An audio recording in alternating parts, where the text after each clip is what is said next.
मित्रांनो नमस्कार। या घडीची सर्वात मोठी बातमी समोर थेट मुंबई आणि ठाण्यातून। इकडे शिंदेगडाचा युवा महाराष्ट्र राज्यस्तरीय युवा सेनेचा मेळावा सुरू।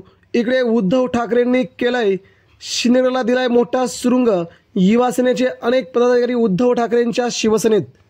इथे ठाण्यामध्ये आदित्य ठाकरे येऊन गेले। त्यानंतर आज शिंदेगडाचा युवा सेनेचा मेळावा ठाण्यात पार पडतोय। याच वेळेस ठाकरेंनी पाडले शिंदेगडाला सर्वात मोठं भगदाड।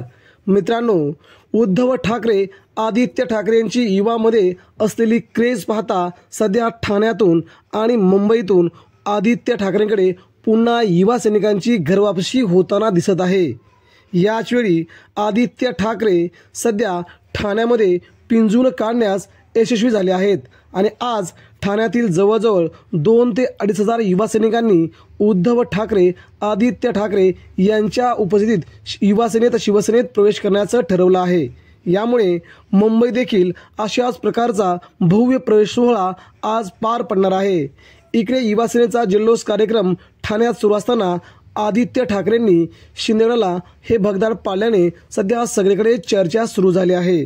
यामुळे आगामी काळात मीरा भाईंदर येथून देखील हजारो कार्यकर्ते युवा सैनिक शिवसेनेत प्रवेश करत असल्याची घोषणा यावेळी केली गेली। त्यामुळे हा आदित्य ठाकरेंचा श्रीकांत शिंदेंना मोठा धक्का मानला जात आहे।